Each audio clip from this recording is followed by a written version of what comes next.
तो बच्चों अभी तक हम लोग वीक एसिड और वीक बेस के बारे में पढ़ चुके हैं, जो ओस्टवा डाइल्यूशन लॉ में हम लोगों ने पढ़ा था। ओनली स्ट्रॉन्ग एसिड या स्ट्रॉन्ग बेस पर कैसे कैलकुलेशन सोल्व करते हैं, क्वेश्चन सोल्व करते हैं, वो हम लोग पढ़ चुके हैं। सॉल्ट हाइड्रोलिसिस हम लोग पढ़ चुके हैं, बफर हम लोग पढ़ चुके हैं, और एसिड और बेस को हम लोग मिक्स कर चुके हैं ना। आज के लेक्चर की बेटा हम लोग बात करें तो आज के लेक्चर में हम लोग स्ट्रॉन्ग एसिड और स्ट्रॉन्ग बेस के बारे में बात करेंगे, है ना। तो आज के लेक्चर का एक मैं आपको बता देता हूँ हम लोग क्या करने वाले हैं। सबसे पहले हम लोग डाइल्यूशन करेंगे, अपने पास स्ट्रॉन्ग एसिड या स्ट्रॉन्ग बेस है उसका डाइल्यूशन करेंगे, पानी मिलाएंगे, है ना।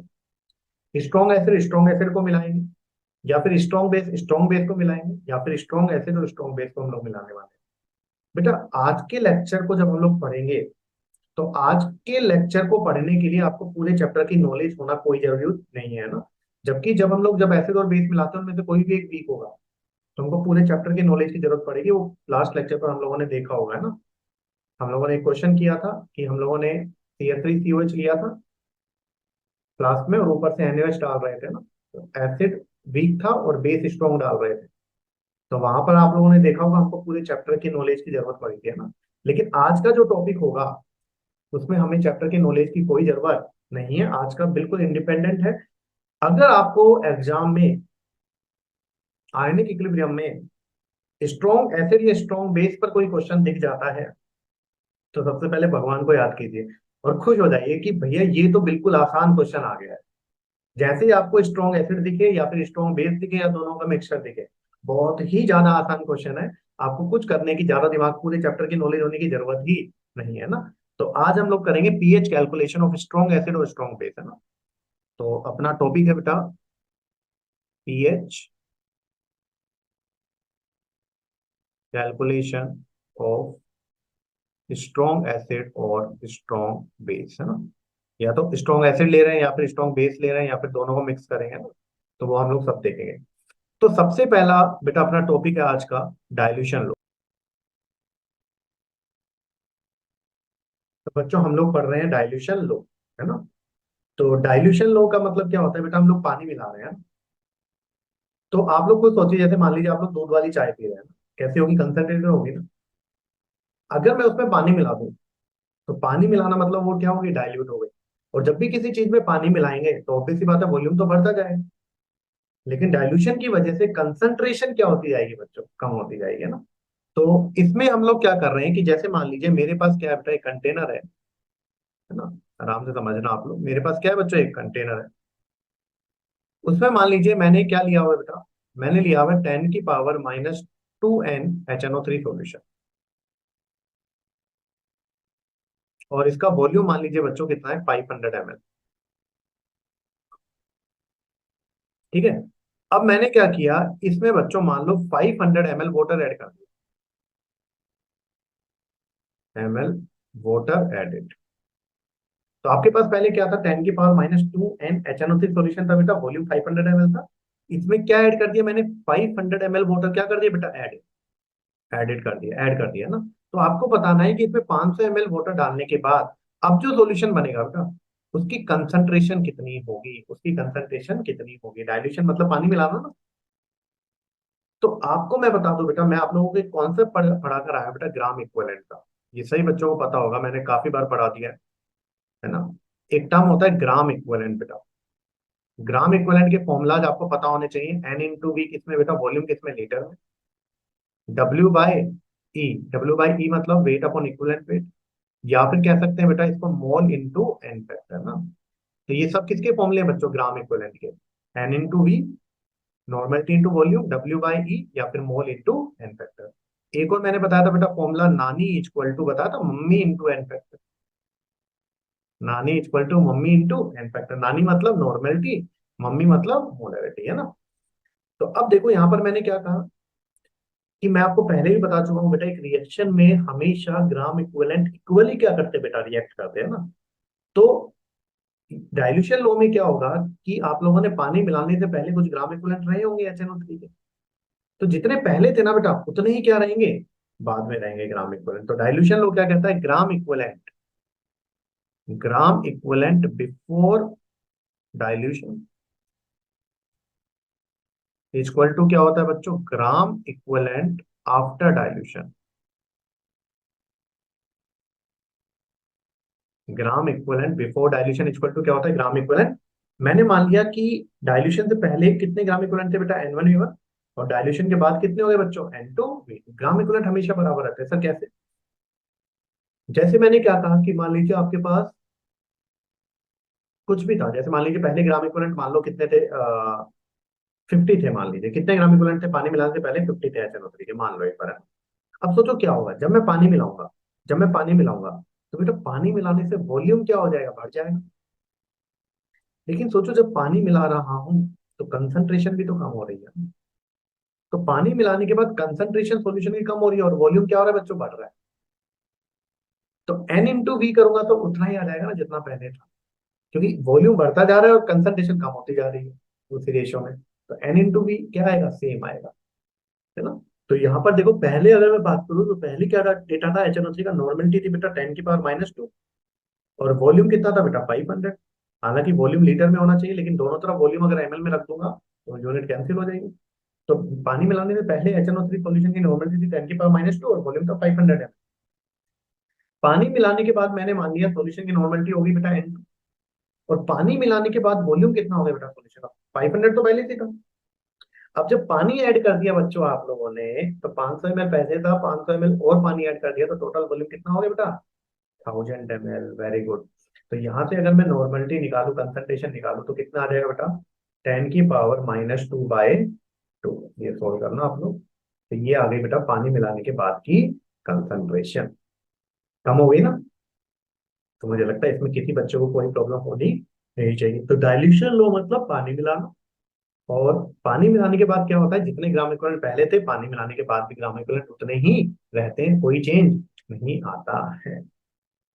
अभी मैं क्वेश्चन कराऊंगा एक, तो आप लोगों को समझ में आ जाएगा। नोट कर लें।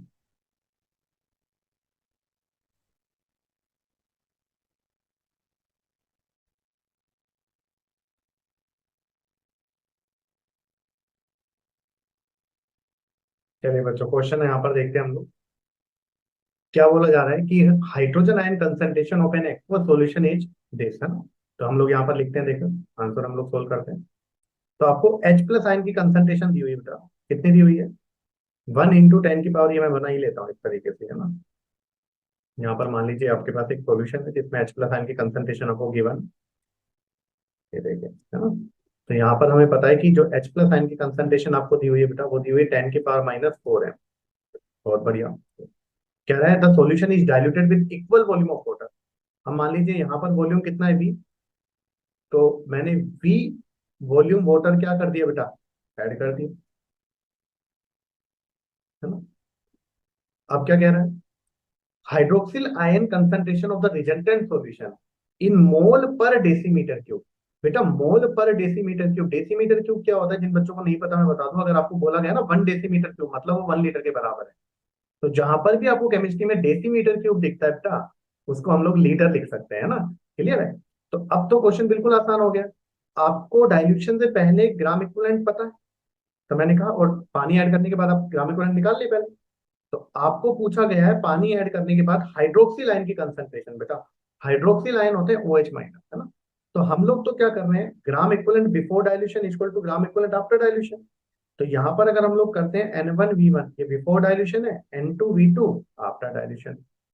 अब देखो नानी निकालनी है, नॉर्मलिटी है ना, आपको मोलरिटी दी हुई है। तो mummy into N factor, N factor कितना, H+ का जो एन फैक्टर होता है, एक चार्ज आ रहा है, आयन का एन फैक्टर होता है बेटा जितना चार्ज आ रहा है ना, कितना आ रहा है, 1, तो 1 हो जाएगा, इंटू वॉल्यूम हम लोगों ने लिया अभी।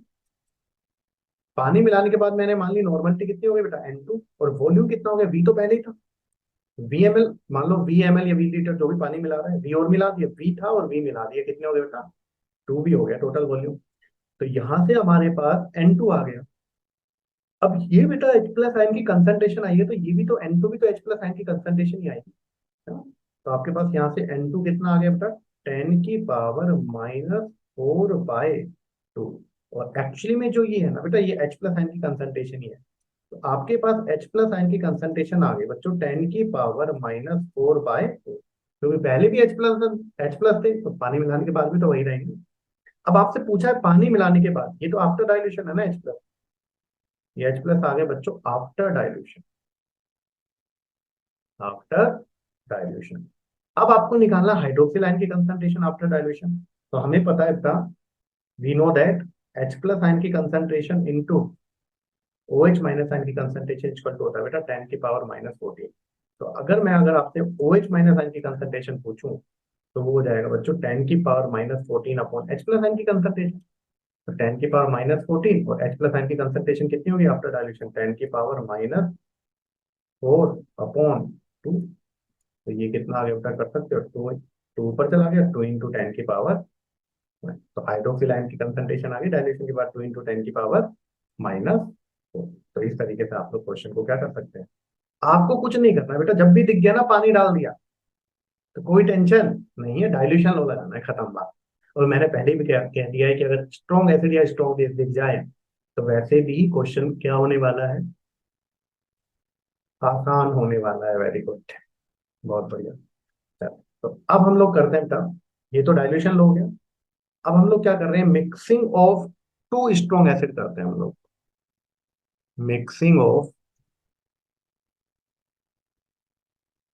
टू स्ट्रॉन्ग एसिड, दो स्ट्रॉन्ग एसिड मिला रहे हैं सर, दो ही क्यों, मेरा मन कर रहा था सर दो से ज्यादा मिला, दो से ज्यादा मिला।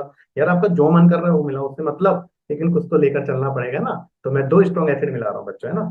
अब मैंने मान लिया बेटा, मानने में कोई बुराई है नहीं, मैंने मान लिया जो स्ट्रॉन्ग एसिड है वो कौन कौन है बेटा, एक मान लिया मैंने HA, और एक मान लिया बेटा मैंने HB। HA के ग्राम इक्विवेलेंट मैंने ले लिया बेटा, मान लो नॉर्मलिटी ले लिया N1, और वॉल्यूम कितना ले लिया, HB के नॉर्मलिटी ले लिया N2, और वॉल्यूम क्या ले लिया बेटा। तो मेरे पास क्या है बेटा, दो स्ट्रॉन्ग एसिड के सॉल्यूशन है, एक में क्या है HA और एक में क्या है HB। इसकी नॉर्मलिटी वॉल्यूम पता है यार सर, इसकी नॉर्मलिटी वॉल्यूम पता है यार सर। तो सर HA का ग्राम इक्विवेलेंट पता है हम लोगों को, हाँ, N1V1, और HB का ग्राम इक्विवेलेंट N2V2। आप मुझे एक बात सोच के बताओ, क्या एसिड एसिड बच्चों रिएक्ट करते हैं क्या। नहीं सर, एसिड एसिड तो रिएक्ट नहीं करते, बेस बेस नहीं सर, वो भी नहीं करते, एसिड बेस हाँ सर वो करते हैं। तो एसिड बेस रिएक्ट करेंगे, लेकिन एसिड एसिड या बेस बेस रिएक्ट नहीं करेंगे। तो मैंने माना कि एसिड के ग्राम इक्विवेलेंट मान लो पहले 10 थे यहाँ पर, और दूसरे एसिड के ग्राम इक्विवेलेंट 5 है, तो टोटल 15 ही तो हो जाएंगे ना। एक के 10 है और एक के 5 है, तो टोटल कितने हो जाएंगे, तो 15 ही तो हो जाएंगे ग्राम इक्विवेलेंट। अब मैंने देखो क्या किया, मैंने HA लिया, और क्या लिया बेटा, HB लिया। अब मैं दोनों को मिक्स कर रहा हूँ, दोनों को मिक्स कर रहा हूँ। तो आफ्टर मिक्सिंग क्या होगा, आफ्टर मिक्सिंग आपको बताना है, बताओ। HA की नॉर्मलिटी थी N1, और HB की नॉर्मलिटी थी बेटा N2, है ना, दोनों को मिक्स कर रहा हूँ, क्या होगा। तो आफ्टर मिक्सिंग हम लोग क्या देख रहे हैं, आफ्टर मिक्सिंग, आफ्टर मिक्सिंग। तो पहले का ग्राम इक्विवेलेंट है N1V1, दूसरे का है N2V2। तो टोटल ग्राम इक्विवेलेंट कितने हो गए, N1V1 प्लस N2V2। मैंने दोनों को मिलाया, दोनों को मिलाया तो मैंने मान लिया जो सॉल्यूशन बना ना एसिड का, एसिड एसिड मिलाना सॉल्यूशन एसिडिक होगा। तो दोनों को मिलाने पर मैंने मान लिया जो सॉल्यूशन बनाया बच्चों, उसकी नॉर्मलिटी कितनी हो गई N।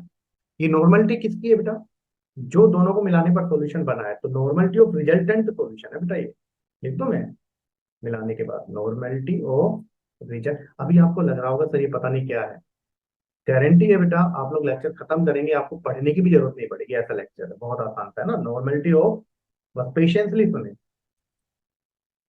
रिजल्टेंट सॉल्यूशन, वो तो मिलाने के बाद टोटल वॉल्यूम कितना हो गया, V1 प्लस V2। तो जब दो स्ट्रॉन्ग एसिड को मिला रहे हैं, स्ट्रॉन्ग एसिड, तो आप लोग क्या होगा, आपसे पूछा जाए स्ट्रॉन्ग एसिड को मिलाने के बाद जो सॉल्यूशन बना बेटा, उसकी रिजल्टेंट सॉल्यूशन की नॉर्मलिटी बताओ। आप कहोगे सर कोई दिक्कत नहीं है, दो को मिला N1V1 plus N2V2 equal to NV1 plus V2, तीन को मिला था sir, N1V1 plus N2V2 plus N3V3 equal to NV1 plus V2 plus V3, कोई दिक्कत। अब आप खुद बताओ बेटा, जब मैंने एसिड एसिड को मिलाया है, तो आपको सॉल्यूशन में H प्लस आयन की कंसंट्रेशन मिलेगी या OH minus. Sir acid acid को मिलाया तो H प्लस की हाँ मिलेगी ना यार, H प्लस की मिलेगी। तो ये जो H N नॉर्मलिटी आएगी ना बेटा, ये किसकी कंसंट्रेशन देगी, H प्लस आयन की। और H प्लस आयन की कंसंट्रेशन देगी तो बेटा पीएच आप लोग निकाल सकते हैं, आप लोग निकाल सकते हैं, कोई बहुत बड़ी बात नहीं है। दूसरा केस क्या है बेटा, मैंने क्या किया, स्ट्रॉन्ग एसिड तो लिए ही लिए, दो स्ट्रॉन्ग एसिड तो मैंने लिए लिए, वही क्या, HA, इसका नॉर्मलिटी N1, वॉल्यूम V1, और क्या लिया, HB, इसका नॉर्मलिटी कितना बेटा N2, और वॉल्यूम कितना V2। मैंने क्या किया, वाटर भी मिला दिया, दो स्ट्रॉन्ग एसिड तो मिला ही रहा हूँ, क्या भी मिला रहा हूँ बेटा, वाटर डाइल्यूशन भी कर रहा हूँ साथ साथ। वाटर का वॉल्यूम कितना ले लिया बेटा मैंने, V, कितना ले लिया, V3। अब मैं दो स्ट्रॉन्ग एसिड मिला रहा हूँ और पानी मिला रहा हूँ, डाइल्यूशन कर रहा हूँ ना। तो आफ्टर मिक्सिंग क्या होगा, एक बार भूल जाओ पानी मिलाया, एक बार भूल जाओ, आपको क्या है सर, दो एसिड मिलाए, बताओ दो एसिड मिलाने के बाद क्या होगा आफ्टर मिक्सिंग। सर पहले वाले के ग्राम इक्विवेलेंट कितने हैं, N1 बहुत बढ़िया। सर दूसरे वाले के ग्राम इक्विवेलेंट कितने हैं, N2V2 बहुत बढ़िया। तो टोटल हो गया N1V1 प्लस N2V2। सर मिला दिया। मिलाने के बाद जो सॉल्यूशन बना उसकी नॉर्मलिटी हो गई सर N, रिजल्टेंट सॉल्यूशन की। और वॉल्यूम कितना हो गया सर V1 प्लस V2। अब देखो आपको क्या करना है, पानी भी ऐड किया है ना डाइल्यूशन, तो आपको कुछ नहीं ऐड करना है कि आपको जो पानी ऐड किया है उसका वॉल्यूम भी यहाँ पर क्या कर देना है बेटा, ऐड कर देना। क्लियर है। कितनी छोटी सी बात है कि जो आपने पानी मिलाया उसका वॉल्यूम भी क्या कर दोगे, ऐड। कोई टेंशन। तो ये रिजल्टेंट सॉल्यूशन की नॉर्मलिटी आ गई। एसिड मिलाया तो ये किसकी कंसंट्रेशन आएगी बेटा, H प्लस की। और फिर क्या निकाल लोगे, पीएच। तो ये हम लोगों ने क्या मिला दिया बेटा, टू स्ट्रॉन्ग एसिड। जैसे बच्चों हम लोगों ने एसिड मिलाया ना, ऐसे आप लोग क्या मिला सकते हो, बेस मिला सकते हो। अच्छा सर कैसे, तो ये देखो सेम है बेटा। मुझे बताओ बेस बेस रिएक्ट करते हैं क्या, नहीं सर बेस बेस तो रिएक्ट करते ही नहीं। तो mixing of two strong base. अब आराम से आप सोचो क्या फॉर्मूले बने। जैसे एसिड एसिड रिएक्ट नहीं करते थे, ऐसे बच्चों बेस बेस रिएक्ट नहीं करेंगे। बहुत आसान है, कोई दिक्कत नहीं। जहां एसिड बेस दिखेगा और स्ट्रॉन्ग है तो क्वेश्चन बहुत ज्यादा आसान हो गया, हम लोग कर सकते हैं ना।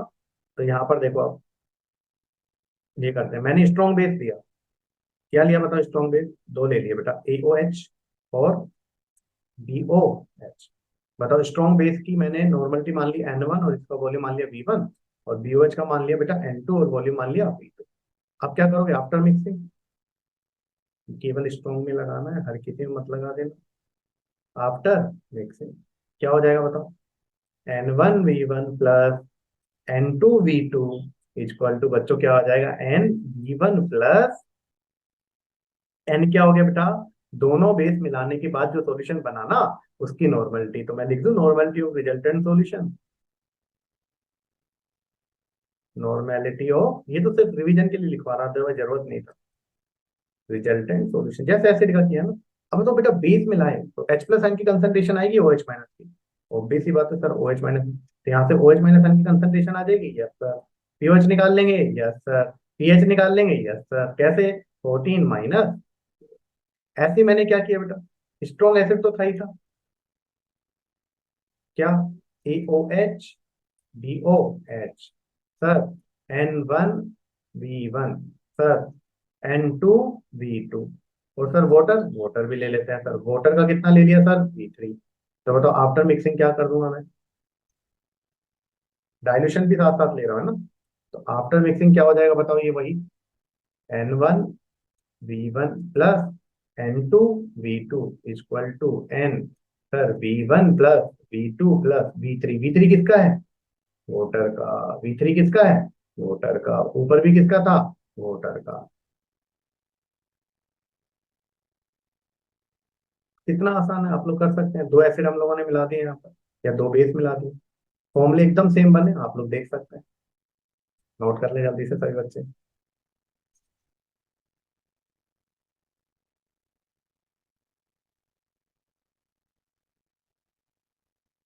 बस एसिड मिलाएंगे तो जो नॉर्मलिटी ऑफ सॉल्यूशन है बेटा वो क्या देगा, रिजल्टेंट सॉल्यूशन आएगा ना वो H प्लस देगा, और बेस मिलाएंगे तो क्या देगा, OH माइनस। बहुत बढ़िया। सर एसिड और बेस मिला दो तो मिला दो यार, उसमें भी कोई दिक्कत नहीं, मिलाते हैं। देखो मिक्सिंग ऑफ स्ट्रॉन्ग एसिड है स्ट्रॉन्ग बेस, और भी आसान है, कोई टेंशन नहीं। तो हम लोग यहाँ मिला रहे हैं मिक्सिंग ऑफ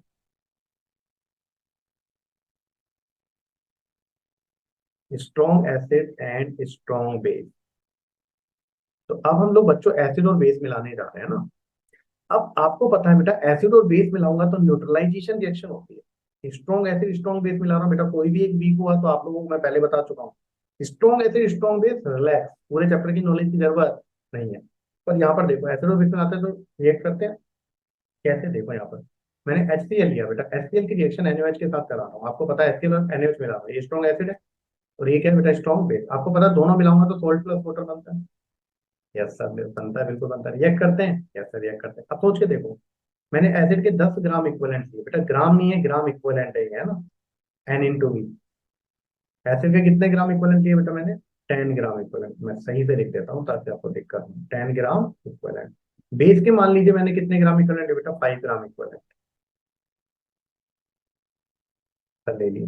अब मैंने आपको बताया था एक रिएक्शन में ग्राम इक्विवेलेंट हमेशा बच्चों इक्वली रिएक्ट करता है। अच्छा था, इसका क्या मतलब है सर? इसका मतलब अगर NaOH के 5 ग्राम इक्विवेलेंट HCl के 5 ग्राम इक्विवेलेंट से रिएक्ट करेंगे, तो NaOH का तो कितने ग्राम इक्विवेलेंट बच गए? 0। और HCl के कितने बच गए? 5 ग्राम इक्विवेलेंट। तो जब मैंने एसिड के तो 10 ग्राम इक्विवेलेंट लिए और बेस के 5 ग्राम इक्विवेलेंट लिए, तो पांच पांच आपस में रिएक्ट कर गए ना बेटा। तो बेस तो खत्म हो चुका है, अब केवल एसिड बचा है। कितना बचा है एसिड? 5 gram equivalent. तो बताओ एसिड के ग्राम इक्विवेलेंट जब ज्यादा होंगे तो रिएक्शन के बाद एसिड बचेगा, तो सॉल्यूशन एसिडिक हो जाएगा, तो H प्लस आयन की कंसंट्रेशन आएगी। अगर सोचो बच्चों बेस के ग्राम इक्विवेलेंट ज्यादा होते तो बेस बचता रिएक्शन के बाद, तो सॉल्यूशन बेसिक हो जाता, तो OH माइनस आयन की कंसंट्रेशन आती। अगर सोचो दोनों के ग्राम इक्विवेलेंट बराबर होते, मान लो कैसे सर? कैसे सर देखो यहाँ पर, अगर HCl प्लस हम लोग किसकी रिएक्शन करा रहे हैं? NaOH की। मान लो इसके भी 5 ग्राम इक्विवेलेंट ले लिए और इसके भी कितने ग्राम इक्विवेलेंट ले लिए? 5 ग्राम इक्विवेलेंट, दोनों के बराबर ले लिए ना, क्या बना? वही सोल्ट प्लस वाटर। अब बताओ रिएक्शन के बाद ये कितना बचेगा? 0। ये कितना बचेगा? 0। दोनों खत्म हो गए ना। तो सॉल्यूशन कैसा हो जाएगा? न्यूट्रल। और सॉल्यूशन न्यूट्रल हो जाएगा तो पीएच कितनी आ जाएगी बेटा? 7। ये केवल तभी पॉसिबल है जब दोनों स्ट्रॉन्ग हो। ये केवल तभी पॉसिबल है जब दोनों स्ट्रॉन्ग हो। अगर स्ट्रॉन्ग एसिड और स्ट्रॉन्ग बेस के ग्राम इक्विवेलेंट बराबर आ रहे हैं तो सॉल्यूशन न्यूट्रल होगा। इनमें से कोई भी एक वीक तो ऐसा नहीं करते, वो मैं पहले करा चुका हूँ आपको, वहां पर देखे है ना। तो अब आपको देखो यहाँ पर क्या किया था मैंने बेटा, यहाँ पर अगर आप लोग देख रहे हो तो एसिड के मैंने 10 ग्राम इक्विवेलेंट ली और बेस के मैंने कितने ग्राम इक्विवेलेंट लिए बेटा? 5। तो 10 और 5 15 नहीं हुए बेटा, ऐड नहीं हुए, बेस तो खत्म हो गया। और एसिड कितना बचा हुआ बेटा? एसिड बचा हुआ है 5 ग्राम इक्विवेलेंट। मतलब 10 प्लस 5 15 नहीं हुआ, 10 माइनस 5 5 बचा है।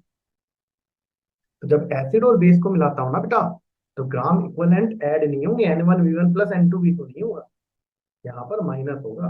कौन माइनस करोगे? जैसे एसिड के 10 थे और बेस के 5 ग्राम इक्विवेलेंट थे, तो बेस खत्म हो गया, एसिड बचा ना 5, तो एसिड के माइनस बेस के। अगर बेस के ग्राम इक्विवेलेंट ज्यादा है तो बेस के माइनस एसिड के। तो थोड़ा कम कम समझ में आ रहा, आप और समझाओ, कोई दिक्कत नहीं, अभी क्वेश्चन तो समझ जाएंगे हम लोग। तो यहाँ पर देखो, मैं यहाँ पर आपको करता हूँ। मैंने मान लिया कि आपके पास एक तो एसिड है ना, स्ट्रॉन्ग एसिड। स्ट्रॉन्ग एसिड है मान लीजिए बेटा Ha, और इसके ग्राम इक्विवेलेंट है बेटा N1 और वॉल्यूम है V। ऐसे ही स्ट्रॉन्ग बेस है, ये मान लीजिए मैंने मान लिया BOH, और इसकी नॉर्मलिटी कितनी है बेटा? N2 और वॉल्यूम कितना है? V2। दोनों को मिलाया,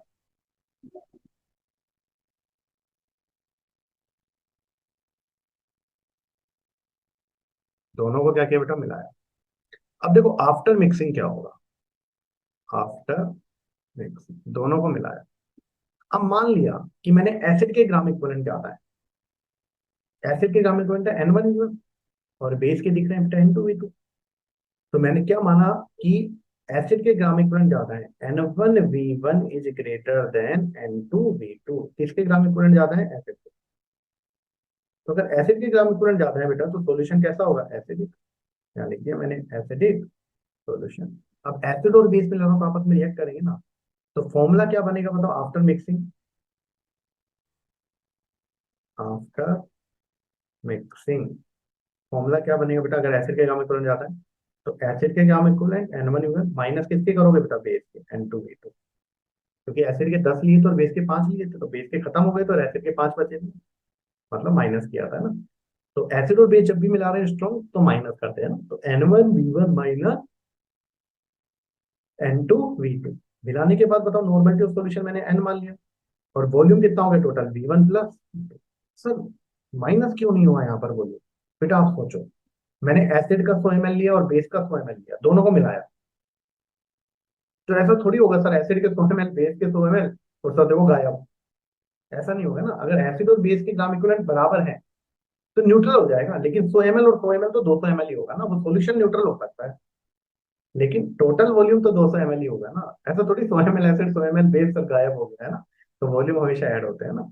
तो यहाँ पर जो बेटा एन आ रहा है ना, यहाँ पर जो एन आ रहा है, ये क्या दे रहा है? नॉर्मेलिटी ऑफ रिजल्टेंट सॉल्यूशन मिलाने के बाद, नॉर्मेलिटी ऑफ रिजल्टेंट सॉल्यूशन। वो तो एसिडिक सॉल्यूशन है, तो ये किसकी कंसंट्रेशन आएगी बेटा? H प्लस की।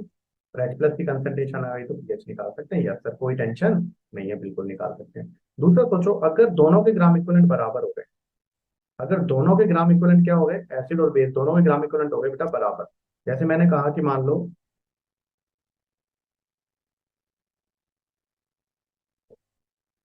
तो जैसे मैंने यहाँ पर कहा क्या कि मान लो N1 V1 बराबर हो गया बेटा N2 V2, एसिड और बेस दोनों के ग्राम इक्विवेलेंट क्या हो गए बेटा बराबर। तो सॉल्यूशन कैसा हो जाएगा, न्यूट्रल और स्ट्रॉन्ग होनी चाहिए, न्यूट्रल सॉल्यूशन। और पीएच कितनी हो जाएगी बेटा 7। ओ सर मजा ही आ गया, कुछ सोल्व भी नहीं करना पड़ेगा, बिल्कुल नहीं करना पड़ेगा।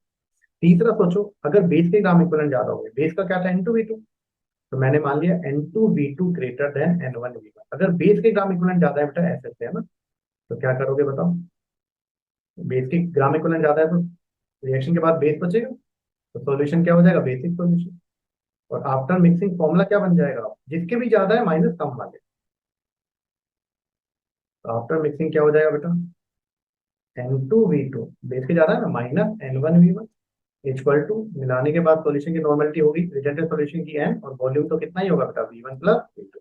अब तो सॉल्यूशन बेसिक है, तो यहाँ से जो ये नॉर्मेलिटी आएगी वो किसकी कंसंट्रेशन देगी बेटा, OH- की। Yes sir. POH आ जाएगा, यस सर। पीएच आ जाएगा, यस सर। कितना, 14 - PO।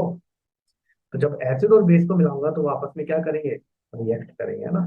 तो देखो हुआ क्या अभी, जब एसिड एसिड मिलाए बच्चों, तो एसिड एसिड रिएक्ट नहीं करते, तो फॉर्मूला बना N1V1 + N2V2 equal to N V1 + V2। An resultant solution की नॉर्मेलिटी देगा, और एसिड मिला रहा हूं तो एन क्या आएगा, H+N की कंसंट्रेशन, और फिर क्या आ जाएगा बेटा, पीएच आ जाएगा, है ना।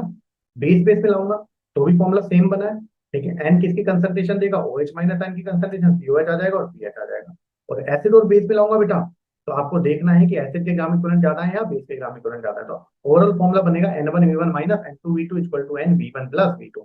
अगर एसिड के ग्राम इक्विवेलेंट ज्यादा है तो एन जो रिजल्टेंट सॉल्यूशन की नॉर्मेलिटी आएगी वो H+ देगा, और बेस के ग्राम इक्विवेलेंट ज्यादा है तो बेटा जो रिजल्टेंट सॉल्यूशन की नॉर्मेलिटी आएगी वो क्या देगा बेटा, OH- है ना। और दोनों के बराबर है तो पीएच 7 हो जाएगा, कोई टेंशन नहीं है। अब हम लोग क्वेश्चन करते हैं बेटा, है ना।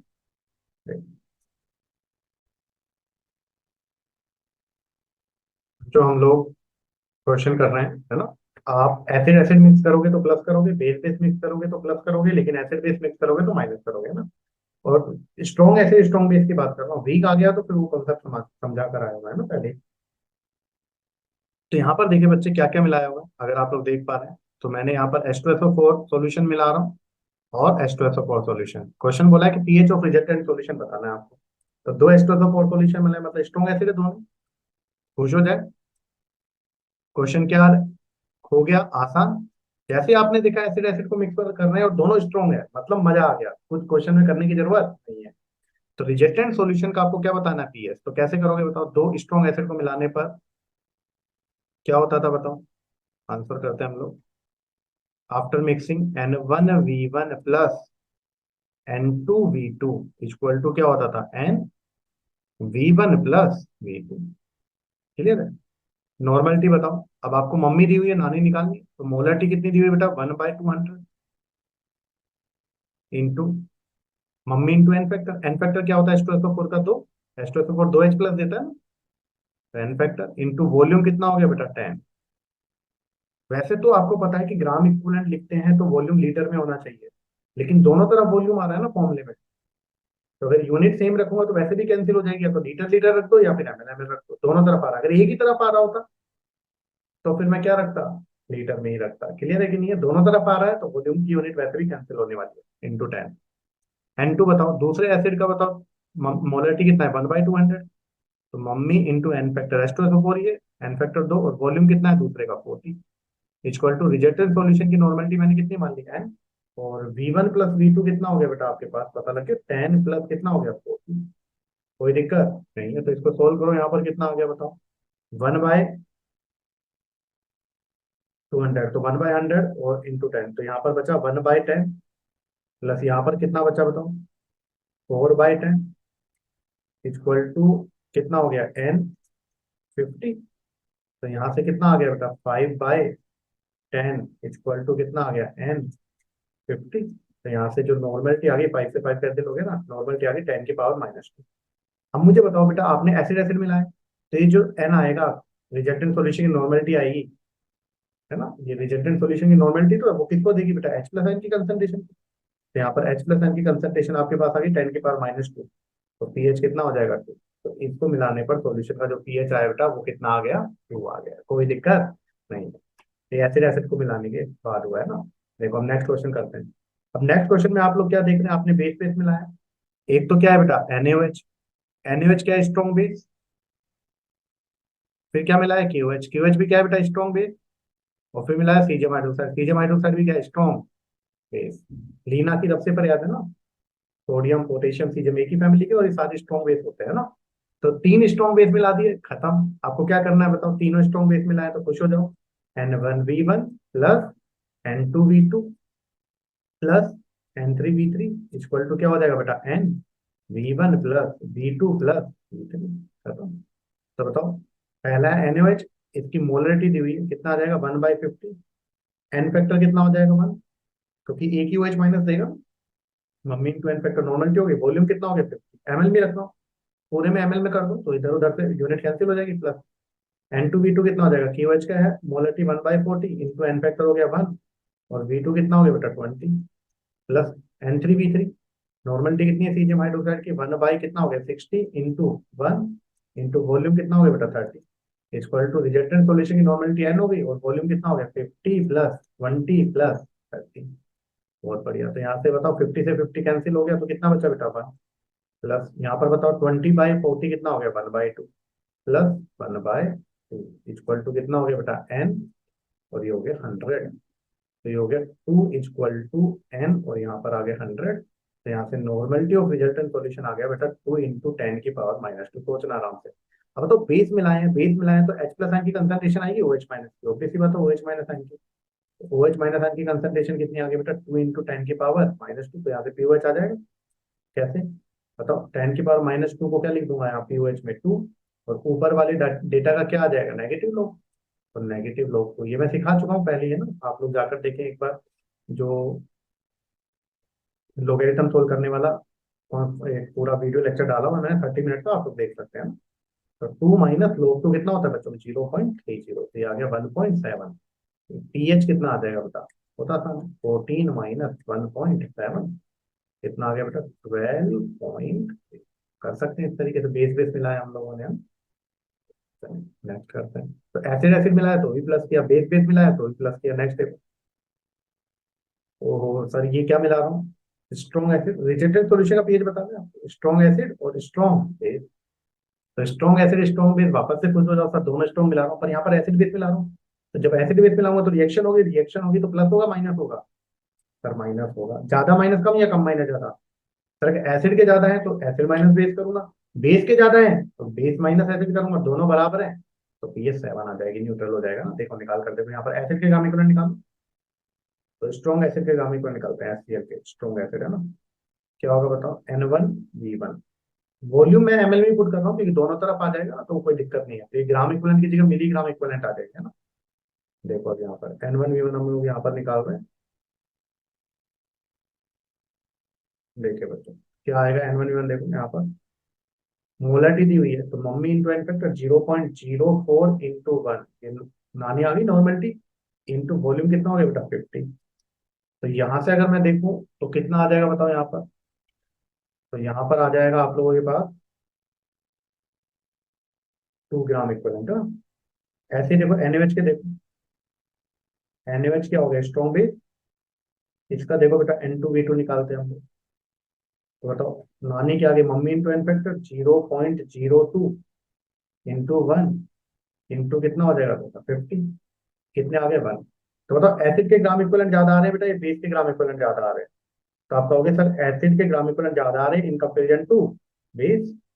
क्लियर है। तो अब आप लोग क्या करोगे बताओ, एसिड के ज्यादा है तो एसिड माइनस बेस और सॉल्यूशन एसिडिक हो जाएगा। तो आप लोग क्या करोगे, N1V1 माइनस N2V2, यहाँ पर आपको पता लग गया ग्राम इक्विवेलेंट क्या है, gram equivalent of HCl greater than किसके है बेटा NaOH के। तो सॉल्यूशन आपको पता है एसिडिक होने वाला N1V1 minus N2V2 equal to N V1 plus V2। खत्म बात। तो कितना हो गया 2 - 1 इक्वल टू N, और V1 प्लस V2 कितना हो गया बेटा यहाँ पर 50 प्लस 50। तो 1 = n × 100। तो n कितना आ गया बेटा, 10⁻²। n क्या है बेटा, H+n की कंसेंट्रेशन। क्यों, सॉल्यूशन एसिडिक है, क्यों, क्योंकि एसिड के ग्राम इक्विवेलेंट ज्यादा है, तो 10⁻²। तो यहाँ पे pH आ गया बेटा 2। तो इस तरीके से आप लोग एसिड बेस के क्वेश्चन कर सकते हैं। जब एसिड के ग्राम इक्विवेलेंट ज्यादा है तो सॉल्यूशन ऑब्वियसली बात है एसिडिक हो गया ना। अब आराम से सोचो ये। दो यहाँ पर मैंने NaOH तो क्या है बेटा, स्ट्रॉन्ग बेस। तो NaOH बेटा यहाँ पर है स्ट्रॉन्ग बेस। तो स्ट्रॉन्ग बेस लिया है। एक HCl लिया है बेटा, HCl क्या, स्ट्रॉन्ग एसिड। और साथ साथ देखो क्या किया, volume of solution made up 1 litre by addition of extra water. तो मैंने 50 ml NaOH मिलाया, 50 ml बेटा HCl डाला, और उसके बाद पानी ऐड करने के बाद, पानी भी ऐड कर दिया, पानी ऐड करने के बाद जो नहीं, 50 ml HCl नहीं, 150 ml HCl है ना। और उसके बाद हम लोगों ने पानी ऐड किया, तो जो सॉल्यूशन बना ना बेटा पानी ऐड करने के बाद, वो आपका बना है बेटा टोटल 1 लीटर पानी ऐड करने के बाद। आप खुद सोच के देखो पानी कितना ऐड किया होगा। 50 ml NaOH है, 150 ml HCl है, टोटल 200 ml हो गया ना। और पानी ऐड करने के बाद कितना आ रहा है, 1000 ml। तो 200 ml एसिड बेस का था, और 1000 ml टोटल हो गया, तो 800 ml पानी मिलाया होगा। Yes sir. तो मैंने क्या कहा, एसिड बेस मिक्स किया और पानी मिक्स किया, कोई दिक्कत नहीं, पानी वाला तो हम लोग टोटल वॉल्यूम में लिख देंगे। तो यहाँ पर देखो पहले एसिड और बेस का देखो यहाँ पर क्या क्या कॉन्सेप्ट आ रहा है ना। तो पहले मैं NaOH का निकालता हूँ, स्ट्रॉन्ग बेस। देखो NaOH के कितने आ रहे हैं, या फिर मैं एसिड के बेटा क्या ले रहा हूँ, N1V1 ले रहा हूँ, तो वही कर चलता हूँ पहले। यहाँ पर देखो पहले मैं स्ट्रॉन्ग एसिड ले लेता हूँ, क्योंकि वही N1V1 ले रहा हूँ ना, ताकि आप लोग कंफ्यूज ना हो। स्ट्रॉन्ग एसिड लेते हैं, स्ट्रॉन्ग एसिड हो गया बेटा यहाँ पर HCl। अब HCl का निकालते हैं, N1V1 कितना आ रहा है बताओ। N1 कितना है, mummy into N factor 0.1 × 1 into volume कितना हो गया बेटा, 150। तो ये हो गया 15 मिलीग्राम इक्वलेंट है ना। स्ट्रॉन्ग बेस का देखो बेटा, स्ट्रॉन्ग बेस हो गया NaOH। इसके निकालते देखो N2V2। तो मम्मी इंटू एन फैक्टर कर दो, वही 0.1 × 1 इंटू 50। कितने हो गए बेटा, 5। किसके ज्यादा आ रहे हैं भाई, gram equivalent of acid is greater than base. अब एसिड में मिलाया तो प्लस होगा माइनस होगा, ऑब्वियस सी बात है सर, माइनस होगा। एसिड के ज्यादा है तो एसिड माइनस बेस कर दो। क्या फॉर्मूला बन गया, N1V1 माइनस N2V2, क्योंकि एसिड के ज्यादा ना, इक्वल टू N। और अब क्या हो जाएगा, V1 plus V2 plus V3। और एक्चुअली में इसको क्या लिख दो, टोटल वॉल्यूम, क्योंकि टोटल वॉल्यूम डायरेक्ट दिया हुआ है ना। तो बताओ N1V1 कितना है सर, 15। N2V2 कितना है सर, बेस के 5। Total solution of normality N, और टोटल वॉल्यूम कितना दिया हुआ बेटा, 1 लीटर। 1000 ml सर, 1000 क्यों लिखा, क्योंकि उधर भी मैंने ml लिया था। तो यहाँ से 10 = N × 1000। तो n आ गया बेटा 10⁻²। और आपको पता है कि एसिड के ज्यादा है, तो जो सॉल्यूशन की नॉर्मलिटी होगी बेटा वो H+ आयन देगी। तो वो 10⁻², और pH कितना आ गया 2। अलग बात है बेटा, हर क्वेश्चन के आंसर 2 ही आ रहे हैं, क्योंकि मैंने इसी तरीके से डेटा लिया है कि आपको कैलकुलेशन में फंसना ना पड़े, आप केवल कॉन्सेप्ट पे फोकस रखें, है ना। क्लियर है। तो यहाँ तक मुझे लगता है कोई प्रॉब्लम नहीं है। बस इसमें क्या करना था कि पानी ऐड करने के बाद टोटल कितना हो गया, 1 लीटर। 1 लीटर पानी ऐड नहीं किया, पानी ऐड करने के बाद टोटल 1 हो गया ना, V1 plus V2 plus V3, 1 litre. चलो एक और करते हैं, फिर आप लोग लेना है ना। अभी आप लोग सोचो कितना है, 100 ml ऑफ 0.1 NaOH, वही एसिड बेस मिला है, तो ग्राम इक्वल निकालते हैं। तो सबसे पहले देखो ये क्या है, स्ट्रॉन्ग बेस और क्या, स्ट्रॉन्ग एसिड। जैसे ही देखा sir strong base strong acid, खुश हो जाओ, चैप्टर की नॉलेज की जरूरत ही नहीं है। पीएच पूछा होगा, सबसे पहले एसिड के निकालते हैं, स्ट्रॉन्ग एसिड है, इसका निकालते हैं। देखो क्या है, H2SO4। इसके ग्राम इक्विवेलेंट क्या होंगे बताओ, N1V1। N1 कितना है सर, मम्मी दी हुई है ना, मोलरिटी 0.1 × n फैक्टर 2H+ देगा, इंटू वॉल्यूम कितना 50। तो कितना आ गया बेटा 10। कोई दिक्कत नहीं, स्ट्रॉन्ग बेस का निकालो। NaOH क्या आ गया, N2V2। बताओ, अब सीधी नानी दी हुई है, तो n फैक्टर से मल्टीप्लाई करने की जरूरत नहीं, 0.1 इंटू कितना 100, कितना आ गया 10। इक्वल है ना। इसका मतलब क्या है, ग्राम इक्विवेलेंट ऑफ H2SO4, मतलब स्ट्रॉन्ग एसिड। और क्या है बेटा, ग्राम इक्विवेलेंट ऑफ NaOH, मतलब क्या है, स्ट्रॉन्ग बेस। तो एसिड और बेस की ग्राम इक्विवेलेंट बेटा क्या है, बराबर, और बराबर है तो इसका मतलब क्या है, न्यूट्रल सॉल्यूशन। अगर स्ट्रॉन्ग एसिड स्ट्रॉन्ग बेस के बराबर है, कोई भी एक वीक हुआ तो फिर नहीं होगा, है ना, ये जो मैं कर रहा हूँ। तो न्यूट्रल और न्यूट्रल हुआ तो पीएच कितना आ जाएगा सॉल्यूशन का, 7। तो यहाँ तक मुझे लगता है किसी बच्चे को कोई दिक्कत नहीं होनी चाहिए, क्योंकि स्ट्रॉन्ग एसिड और स्ट्रॉन्ग बेस के ग्राम इक्विवेलेंट बराबर आ गए। तो यहाँ पर जल्दी से नोट कर लें आप लोग, ताकि आपको दिक्कत ना हो, फिर हम लोग और क्वेश्चन सोल्व करते हैं। स्क्रीनशॉट ले लें और खुद से करें। अब क्वेश्चन लिखे और खुद से सोल्व करें। Acid acid plus, base base plus, acid base minus.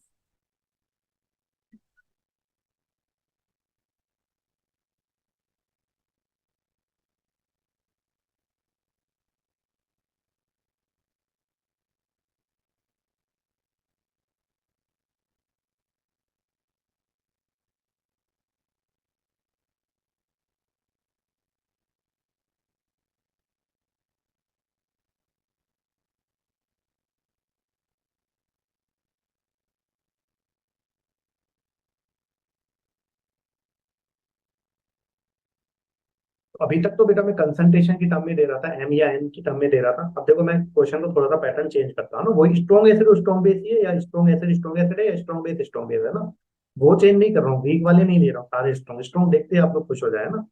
अब देखो यहाँ पर मैंने थोड़ा सा पैटर्न चेंज कर दिया, चीजें वही सेम है, बस थोड़ा सा पैटर्न चेंज है। क्या कह रहा हूँ मैं, दो सॉल्यूशन है, HCl और NaOH। अब आप देखें, खुश हो गए, sir HCl strong acid, yes sir, NaOH strong base. मुझे नहीं पता क्या क्वेश्चन पूछा है, लेकिन मैं खुश हो चुका हूँ, क्योंकि मुझे चैप्टर की नॉलेज की जरूरत ही नहीं है, दो तीन फॉर्मूले में खेलेंगे उसमें काम हो जाएगा ना। अब देखो, HCl सॉल्यूशन की मोलरिटी या नॉर्मलिटी की जगह पीएच देती है, कोई दिक्कत नहीं। भाई आपको पता है HCl एसिड है, तो एसिड से तो आएगा बच्चों H+, और NaOH क्या है, बेस, तो बेस से आता है OH माइनस, तो मैं वो निकाल लूंगा। आपसे पूछा एसिड और बेस को मिला दिया तो पीएच ऑफ रिजल्टेंट सॉल्यूशन, मेरे लिए कोई बहुत बड़ी बात नहीं है। अगर एसिड बेस मिलाया तो माइनस होने वाला है, बस ग्राम इक्विवेलेंट निकाल लो, सोल्व करते हैं आंसर। तो मेरे पास क्या है, स्ट्रॉन्ग एसिड, स्ट्रॉन्ग एसिड में कौन है सर, HCl। HCl का दिया हुआ है सर पीएच, पीएच कितना दिया है 2, तो यहाँ से मैं H+ निकाल लूँ, बिल्कुल निकाल लो, कितना आ जाएगा 10⁻⁻²। तो यहाँ से मैं ग्राम इक्विवेलेंट निकाल लूँ, बिल्कुल निकाल लो, ग्राम इक्विवेलेंट कितने आ गए, N1V1, कितना आ गया N1V1, 10⁻⁻² इंटू 200। ml में क्यों ले रहा हूँ, क्योंकि दोनों तरफ आ रहे हैं ना, तो कोई टेंशन नहीं है ना। तो आगे 2, बहुत बढ़िया। स्ट्रॉन्ग बेस देखें, तो यहाँ मैं स्ट्रॉन्ग बेस लेता हूँ। स्ट्रॉन्ग बेस कौन है सर, NaOH, बहुत बढ़िया। सर इसका पीएच कितना दिया हुआ है, सर इसका पीएच दिया हुआ है कितना, 12। सर बेस है तो बेस का तो OH माइनस चाहिए, तो पीओएच निकाल लो, पीओएच कितना आ गया, टोटल 14 होता है, पीएच 12, तो पीओएच कितना हो जाएगा 2। तो OH माइनस आयन की कंसंट्रेशन कितनी आ गई, 10⁻⁻²। तो ग्राम इक्विवेलेंट निकालने, बिल्कुल निकाल लो, कितने आ गए ग्राम इक्विवेलेंट, ग्राम इक्विवेलेंट आ गए सर N2V2। अच्छा सर कितना, 10⁻⁻² इंटू V2, देखो कितना है, 3, तो कितने आ गए 3। अब आराम से देखो यहाँ पर, रिलेट करो। अगर मैं ग्राम इक्विवेलेंट देखूं, तो ग्राम इक्विवेलेंट इस केस में अब NaOH के ज्यादा आ रहे हैं, किससे, HCl। वैसे तो ये मिलीग्राम इक्विवेलेंट है, तो ठीक है, अभी चलने दो एक बार, कोई दिक्कत नहीं। किसके ज्यादा आ रहे हैं बेटा, ये मिलीग्राम, वॉल्यूम ml में रखा है ना। पर क्यों रखा है मैंने यहाँ पर, क्योंकि दोनों तरफ ml में रख दूंगा तो कैंसिल हो जाएगा ना। तो बेस के ज्यादा आ रहे हैं, तो मतलब सोल्यूशन कैसा होने वाला है, बेस। और फॉर्मूला क्या बनने वाला है, फॉर्मूला बनने वाला है, अब जिसके ज्यादा है, बेस के ज्यादा है ना, N2V2 minus N1V1 equal to NV1 plus, कोई दिक्कत नहीं, बस यहाँ पर करते हैं कितना, 3 - 2 equal to normality of solution, V1 और V2 कितना है, 200 प्लस, ml में रख दिया, कोई दिक्कत नहीं। और बताओ, नॉर्मलिटी किसकी आएगी, बेसिक सॉल्यूशन आ रहा है, तो रिजल्टेंट सॉल्यूशन की नॉर्मलिटी OH माइनस आयन की कंसंट्रेशन देगा। तो यहाँ पर 1 = आ गया N, कितना बेटा, 500। तो N यहाँ पर आ गया बेटा कितना, 1/500। तो इसको लिख सकता हूँ, ये OH माइनस आयन की कंसंट्रेशन आई ना, तो OH माइनस आयन की कंसंट्रेशन आई 1/5 इंटू 10⁻⁻²। तो बच्चों यहाँ से POH आ जाएगा कितना, 10⁻⁻² क्या दे देगा, 2। और मैंने कहा था, ऊपर वाला तो माइनस होता है और नीचे वाला प्लस होता है, 2 - log 1 प्लस नीचे वाला प्लस होता है log 5, ये मैं पहले ही पढ़ा चुका हूँ। तो 2 + log 5 था 0.5, 2.69, तो ये आ गया 2.69। ठीक है, तो ये पीओएच आ गया बेटा। और पीओएच आ गया तो क्या पीएच निकाल सकते हैं? यस सर, पीएच निकालने में मुझे कोई दिक्कत वाली बात नहीं है। तो पीएच यहाँ से बताओ कितना हो जाएगा? 14 - 2.69, तो ये सोल्व कर लेना आप लोग, लगभग लगभग 11.31 आ जाएगा शायद, है ना? क्लियर है? तो बहुत बिल्कुल वही तो सेम था, बस HCl का पीएच दे दिया तो H प्लस आ गया, NaOH का पीएच दे दिया तो मैंने पीओएच निकाल के OH माइनस निकाल दिया। फॉर्मूला वही N1 माइनस N2V2 है। चलो ये नोट कर लो, स्क्रीन शॉट ले लो। क्वेश्चन में डिफिकल्ट नहीं है, अगर आप लोग करेंगे तो हो जाएंगी चीजें, है ना?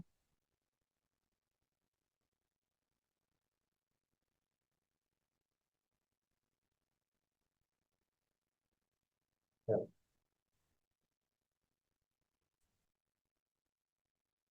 इसी तरह देखें यहाँ पर।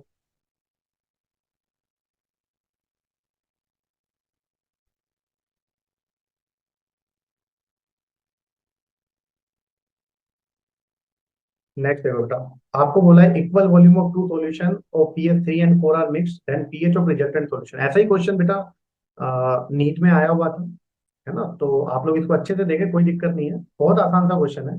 कहता है दो सॉल्यूशन है, एक का pH 3 और एक का pH 4 है, इन दोनों को आपस में मैं क्या कर रहा हूँ, मिक्स कर रहा हूँ। अब pH 3 और 4 का क्या मतलब है सर? एसिड ही तो हो गए, बट सर यहाँ पर कुछ बोला नहीं है कि स्ट्रॉन्ग है कि वीक है।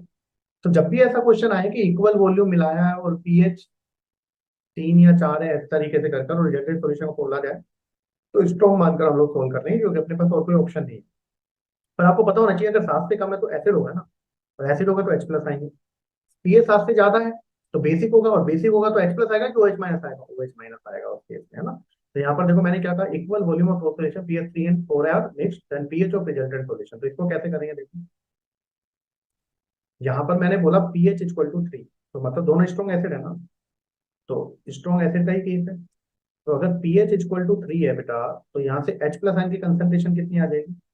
ये आ जाएगी 10⁻⁻3, और मैंने वॉल्यूम ले लिया, मान लो इक्वल वॉल्यूम है तो भी ले लिया। ऐसे ही दूसरा भी स्ट्रॉन्ग एसिड है, पीएच कितना है 4, तो यहाँ से H प्लस आयन की कंसंट्रेशन कितनी आ जाएगी बेटा? 10⁻⁻4। तो और वॉल्यूम यहाँ से मैंने कितना ले लिया? वी ले लिया, वही V2 भी कितना ले लिया अभी। अब दोनों को मिला दिया तो स्ट्रॉन्ग एसिड मिलाते हैं तो आपको पता है आफ्टर मिक्सिंग क्या होता है, N1V1 plus N2V2 equal to N V1 plus V2। दोनों एसिड को मिला रहा हूँ तो H प्लस आयन की कंसंट्रेशन आनी है, तो कितना हो गया? 10⁻³ into V plus 10⁻⁻4 into V equal to resultant solution की नॉर्मलिटी मैंने कितनी मान ली? N। और वॉल्यूम कितना हो गया बेटा? V प्लस V कितना हो गया? 2। तो यहाँ से देखो मैंने V कॉमन ले लिया, 10⁻³ plus 10⁻⁻4 equal to N into V plus V कितना हो गया? 2V। अब यहाँ से V से V क्या हो गया बेटा? देखो कैंसिल, क्लियर है? तो N कितना आ गया बेटा यहाँ से? अ, अच्छा एक और चीज देखो, यहाँ 10⁻³ कॉमन ले लूँ तो यहाँ बचेगा 1 प्लस 0.1, आराम से सोचना, इक्वल टू N इंटू 2। तो नॉर्मलिटी ऑफ सॉल्यूशन आ गया कितना बेटा? 1.1/2 इंटू 10⁻⁻3। और यही तो एसिड मिलाया तो H प्लस आयन की कंसंट्रेशन यही होगी सेम, तो यहाँ से H प्लस आयन की कंसंट्रेशन यही तो आ गई 1.1/2 इंटू 10 की पावर, और H प्लस आ गया तो पीएच कितना आ गया बेटा? 10⁻⁻3 का मतलब क्या हो गया? 3 माइनस log 1.1, ऊपर वाला नेगेटिव और नीचे वाला पॉजिटिव, प्लस log 3। क्लियर है? तो ये हो गया 3 माइनस log 1.1 होता है 0.04, और log 2 कितना होता है बेटा? 0.30। तो यहाँ से आप लोग निकाल सकते हैं, ऑलमोस्ट आ गया शायद 3.26 के करीब, है ना? कर सकते हैं इस तरीके से। तो pH 3 और 4 था बेटा, दोनों एसिड हो गए, और दोनों एसिड हो गए तो एसिड वाला फॉर्मूला लगा दो, N1 प्लस N2V2। ये आया हुआ है नीट में, आया था 3, 4 और 5 तीन मिक्स कर दिए थे, तो वही फॉर्मूला दे दूंगा मैं आप लोगों को। चलिए, अब देखो यहाँ पर मैं क्या मिला रहा हूँ, equal volume of two solution of pH 3 and pH 11 are mixed, then pH of resulting solution. अब 3 और 11 का मिलाया, मतलब एक एसिड और एक बेस है। अब ये पता होना चाहिए, एक एसिड और एक बेस, तो मैंने यहाँ पर ले लिया, जैसे मैंने यहाँ पर ले लिया स्ट्रॉन्ग एसिड, स्ट्रॉन्ग एसिड वाला pH = 3 हो गया।